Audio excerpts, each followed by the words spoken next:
नमस्कार, मैं रवि एक बार फिर से स्वागत करता हूं आपका अपना YouTube चैनल साइंस गुरु रवि में।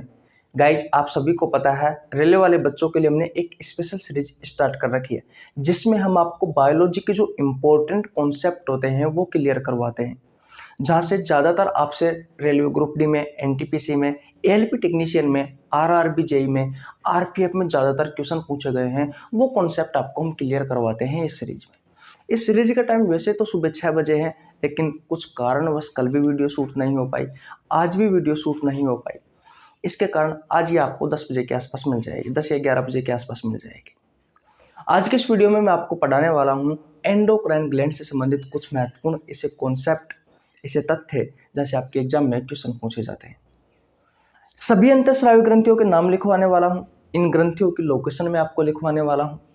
और यहाँ से बहुत सारे क्वेश्चन पूछे जाते हैं, जैसे कि अंतःस्रावी ग्रंथियों में सबसे बड़ी ग्रंथि कौन सी है, सबसे छोटी ग्रंथि कौन सी है, दूसरी सबसे छोटी ग्रंथि कौन सी है, बूढ़े लोगों में कौन सी ग्रंथि गायब हो जाती है, सबसे ज़्यादा हार्मोन बनाने वाली ग्रंथि कौन सी है, मास्टर ग्रंथि किस ग्रंथि को कहा जाता है, हेडमास्टर ग्लैंड या सुपरमास्टर ग्लैंड कौन सी ग्रंथि है, फोरेस ग्लैंड किस ग्लैंड को कहा जाता है, 3F ग्लैंड किस ग्लैंड को कहा जाता है, आपातकालीन ग्रंथि किस ग्रंथि को कहा जाता है। इस प्रकार के बहुत सारे क्वेश्चन आपसे एग्जाम में पूछे जाते हैं। इसके अलावा और भी पूछे जाते हैं, जैसे कि निम्न में से कौन सा एक पशु हार्मोन है। इस प्रकार के प्रश्न भी पूछे जाते हैं, जैसे कि आपसे पूछे थायराइड जो ग्रंथि है वो उसकी लोकेशन क्या है, वो कहाँ होती है हमारे शरीर में। इस प्रकार के प्रश्न आपसे अक्सर पूछे जाते हैं आपके एग्जाम में। चलिए फिर आज की क्लास की शुरुआत करते हैं। सबसे पहले एंडोक्राइन ग्लैंड्स के नाम लिख लेते हैं। तो हेडिंग लगा लीजिए भैया, एंडोक्राइन ग्लैंड्स। एंडोक्राइन ग्लैंड्स ध्यान से समझना, हिंदी में कहा जाता है अंतःस्रावी ग्रंथि। इनके नाम आपको पता होना जरूरी है। इनकी संख्या 9 होती है। अंतःस्रावी ग्रंथियों की संख्या 9 होती है। अंतःस्रावी ग्रंथि ऐसी ग्रंथि होती है जो हार्मोन का सिक्रेशन करती है। किसका सिक्रेशन करती है? हार्मोन का सिक्रेशन करती है। ग्रंथि वैसे 3 प्रकार की होती है, अंतःस्रावी ग्रंथि, बहिःस्रावी ग्रंथि और मिश्रित ग्रंथि। अंतःस्रावी ग्रंथि ऐसी ग्रंथि होती है जो हार्मोन का सिक्रेशन करे। बहिःस्रावी ग्रंथि ऐसी ग्रंथि होती है जो जूस और एंजाइम का सिक्रेशन करती है। और मिश्रित ग्रंथि ऐसी ग्रंथि होती है जो जूस, एंजाइम और हार्मोन तीनों का सिक्रेशन करती है। तो इस क्लास में मैं आपको अंतःस्रावी ग्रंथियों के नाम लिखवाने वाला हूं और इससे संबंधित कुछ जानकारी देने वाला हूं, जैसा कि मैंने आपको शुरुआत में बताया। कल की क्लास में आपको बहिःस्रावी ग्रंथियों के नाम लिखवा दूंगा और उससे संबंधित कुछ महत्वपूर्ण क्वेश्चन पूछे जाते हैं वो बता दूंगा।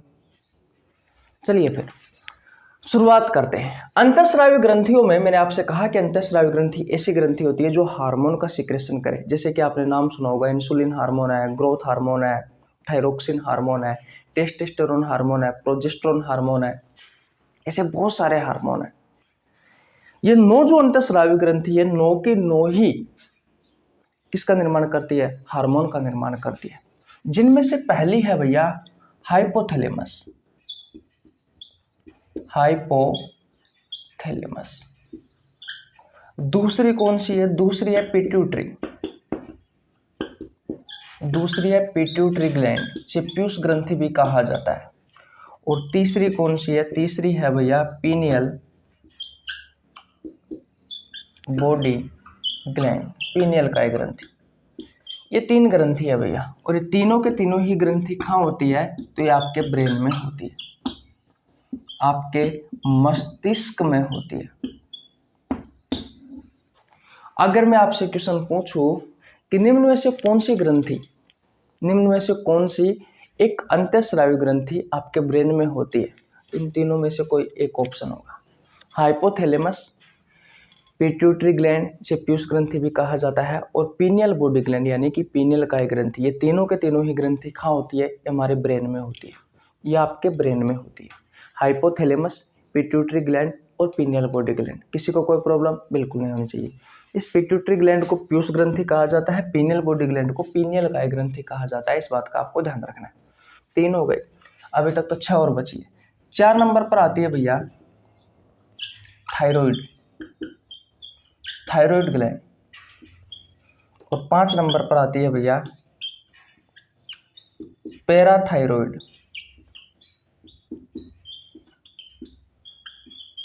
Parathyroid gland. ये दोनों ग्रंथियां कहाँ होती है? ये दोनों ग्रंथि होती है भैया आपके गले में, थ्रोट या फिर नेक, गले में गर्दन में होती है भैया। कौन कौन से? थायराइड ग्रंथि और पैराथायराइड ग्रंथि। थायराइड ग्रंथि और पैराथायराइड ग्रंथि कहाँ होती है? तो आपके गले में गर्दन में होती है। तो ब्रेन में कौन कौन सी 3 ग्रंथि थी? हाइपोथैलेमस, पीयूष ग्रंथि और पीनियल काय ग्रंथि। हाइपोथैलेमस पिट्यूटरी ग्लैंड और पीनियल बॉडी ग्लैंड। और आपके गले में गर्दन में 2 ग्रंथि है, थायराइड ग्रंथि और पैराथायराइड ग्रंथि। किसी को कोई प्रॉब्लम बिल्कुल नहीं होनी चाहिए। एक बार आपसे आपके एग्जाम में पूछा गया था थायराइड ग्रंथि के बारे में, मैं आपको बता भी देता हूँ क्वेश्चन क्या था। क्वेश्चन का तो पता नहीं है, देखो क्या, चलो रुको, आज मैं आपको बता ही देता हूँ। 1 मिनट रुकना भैया, थोड़ा सा टाइम लग सकता है। अब चीज़ें अगर आपको जाननी है तो रुकना तो पड़ेगा ही, है कि नहीं है? तब तक आप वीडियो को लाइक कर दीजिए भाई, तब तक आप वीडियो को लाइक कर सकते हो ना। चैनल को सब्सक्राइब कर लो, चैनल पर नए आए तो, और अपने दोस्तों के पास शेयर कर दीजिए। मैं आपको बताता हूँ कि ये क्वेश्चन थायराइड के बारे में कौन सा क्वेश्चन पूछा गया था। अब अभी ज़रूरत है ना तो मिलेगा नहीं जल्दी से, लेकिन अभी मैंने पढ़ाया था थोड़ी देर पहले। ये देखो, थायराइड ग्रंथि शरीर के किस भाग में स्थित होती है? क्वेश्चन आपसे पूछा गया था भैया कि जो थायराइड ग्रंथि है, जो थायराइड ग्रंथि है शरीर के किस भाग में स्थित होती है? शरीर के किस भाग में स्थित होती है? तो किस भाग में स्थित होती है भैया? गले में स्थित होती है, गले में गर्दन में, ये थायराइड ग्रंथि है। और ये क्वेश्चन आपसे पूछा गया था आरआरबी जेईई में 25/5/2019 को। आरआरबी जेईई में 25/5/2019 को ये क्वेश्चन पूछा गया था भैया। ऑप्शन क्या क्या थे? छाती, सिर, गला और उदर, ये ऑप्शन थे भैया। तो राइट आंसर क्या होगा? गला होगा। तो इनकी लोकेशन से भी आपके एग्जाम में क्वेश्चन पूछे जाते हैं, इस चीज का आपको विशेषकर ध्यान रखना है। ठीक है, 5 हो गई। 6 नंबर पर देखते हैं भैया थाइमस ग्लैंड। थाइमस ग्लैंड कहाँ होती है?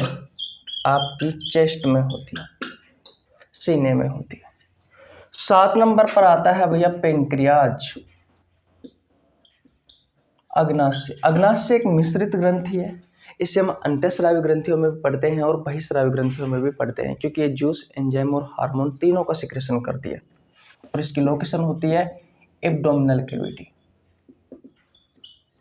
हिंदी में कहा जाता है उदर गुहा।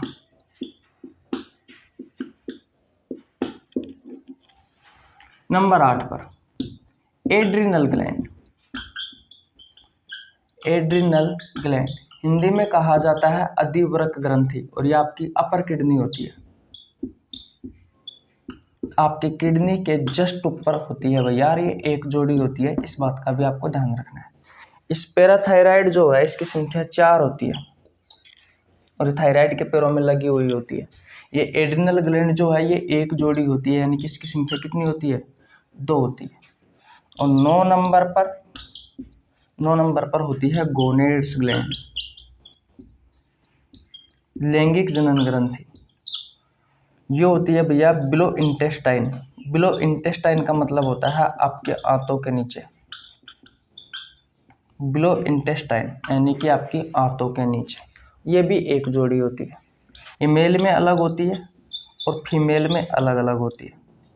वैसे मैं आपको बता दूं, मैंने एंडोक्राइन सिस्टम वाला चैप्टर आपको बहुत अच्छे से पढ़ा रखा है, एक एक ग्रंथि के बारे में पढ़ा रखा है, एक एक ग्रंथि से जो जो हार्मोन निकलते हैं उन सभी हार्मोनों के मैंने आपको कार्य तक पढ़ा रखे।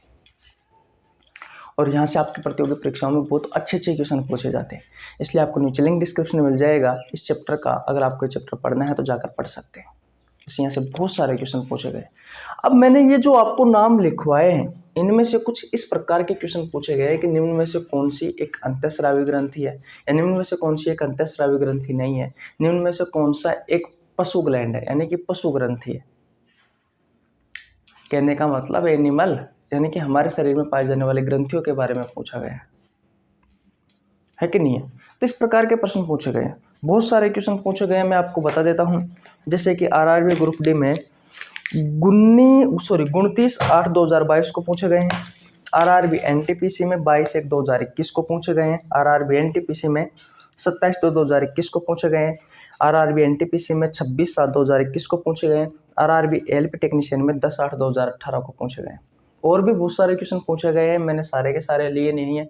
मैंने सिर्फ आपको इतना बताया है कि ये जो मैं चीज़ें आपको सिखा रहा हूँ वो आपके लिए इम्पोर्टेंट है, क्योंकि यहाँ से आपके प्रीवियस ईयर क्वेश्चन में अभी लेटेस्ट 2020, 21, 18, 19 इनमें बहुत ज़्यादा क्वेश्चन पूछे गए हैं यहाँ से, इसलिए इनके नाम याद कर लेना। और रेलवे में विशेषकर पूछे जाते हैं।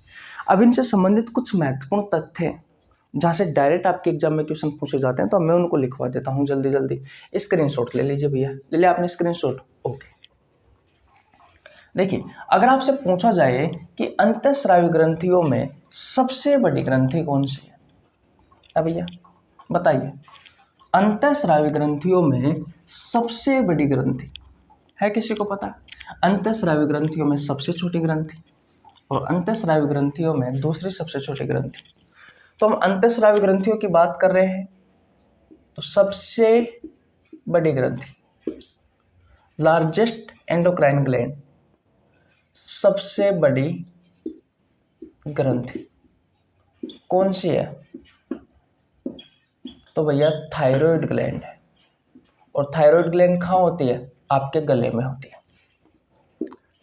सबसे छोटी ग्रंथि अंतःस्रावी ग्रंथियों में, तो सबसे छोटी है भैया पीनियल बॉडी ग्लैंड, पीनियल काय ग्रंथि। लेकिन यहाँ पर आपका कंफ्यूजन होगा, वो कंफ्यूजन क्या है अभी समझ में आ जाएगा। दूसरी सबसे छोटी ग्रंथि कौन सी होती है? तो दूसरी सबसे छोटी ग्रंथि होती है भैया पिट्यूटरी ग्लैंड। कौन सी होती है? पिट्यूटरी ग्लैंड होती है। अब आपके दिमाग में क्वेश्चन आ रहा होगा कि भैया जब अंतःस्रावी ग्रंथियों में हम सबसे छोटी ग्रंथि की बात करते हैं तो हमारा जो राइट आंसर माना जाता है वो पिट्यूटरी ग्लैंड माना जाता है। भैया अगर आप क्वेश्चन को अच्छे से पढ़ते हो और अगर ऑप्शन अच्छे से देखते हो तो वहाँ पर आपको पता लगेगा कि भैया वहाँ पर ऑप्शन में पीनियल बॉडी ग्लैंड नहीं होता है। अगर ऑप्शन में पीनियल बॉडी ग्लैंड यानी कि पीनियल काय ग्रंथि हो और पिट्यूटरी ग्लैंड यानी कि पीयूष ग्रंथि हो, तो आपको अंतःस्रावी ग्रंथियों में सबसे छोटी ग्रंथि क्या करके आनी है? पीनियल बॉडी ग्लैंड करके आनी है। दूसरी सबसे छोटी ग्रंथि होती है, लेकिन एग्जामिनर जब भी आपसे क्वेश्चन पूछा जाता है कि अंतःस्रावी ग्रंथियों में सबसे छोटी ग्रंथि कौन सी है, तो ऑप्शन में से मानता है, इसका राइट आंसर ये मानता है पिट्यूटरी ग्लैंड, क्योंकि ये ऑप्शन में नहीं होती उस टाइम पे। तो एग्जामिनर की मिस्टेक है भैया, है कि नहीं है? एक मिस्टेक हो रहा है, समय आने पर उसके बारे में भी हम बताएंगे। फिलहाल ये चीजें समझ में आ गई। अगर आपसे क्वेश्चन पूछा जाए कि सबसे ज्यादा हार्मोन बनाने वाली ग्रंथि कौन है,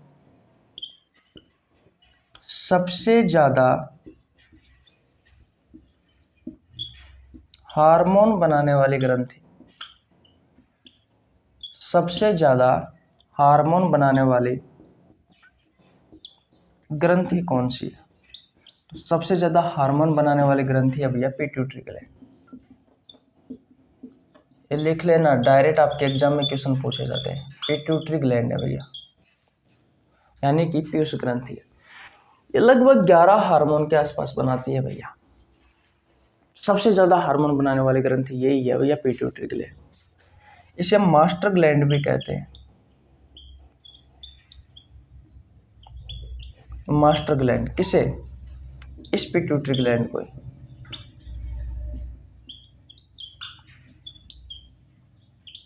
और अगर आपसे क्वेश्चन पूछा जाए कि सुपर मास्टर ग्लैंड किसे कहते हैं, सुपर मास्टर ग्लैंड किसे कहते हैं, तो भाई हाइपोथैलेमस को कहते हैं। किसे कहते हैं? हाइपोथैलेमस को। अब दोनों में फर्क क्या है कि इस पिट्यूटरी ग्लैंड को तो मास्टर ग्लैंड कहा गया है और हाइपोथैलेमस को सुपर मास्टर ग्लैंड कहा गया है। उसका एक रीजन है, क्योंकि टोटल 9 अंतःस्रावी ग्रंथि होती है। जो पिट्यूटरी ग्लैंड है वो इस हाइपोथैलेमस को छोड़ करके बाकी जितनी भी अंतःस्रावी ग्रंथि है उन सभी को कंट्रोल करती है। इसलिए पिट्यूटरी ग्लैंड को क्या कहा जाता है? इसलिए पिट्यूटरी ग्लैंड को मास्टर ग्लैंड कहा जाता है। और ये जो हाइपोथैलेमस होता है ये इसी पिट्यूटरी ग्लैंड को कंट्रोल करता है। इस वजह से इसे सुपर मास्टर ग्लैंड या हेड मास्टर ग्लैंड के नाम से भी जाना जाता है। इस चीज का आपको ध्यान रखना है। एक आता है आपातकालीन ग्रंथि,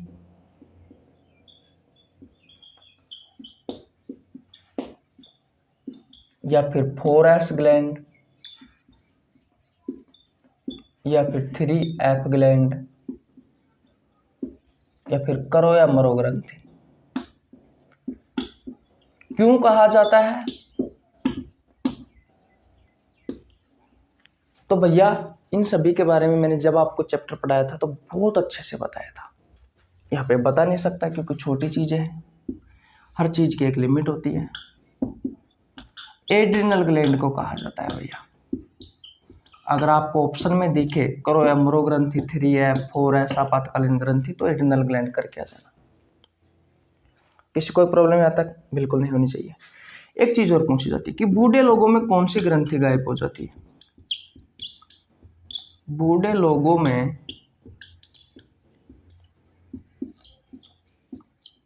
कौन सी ग्रंथि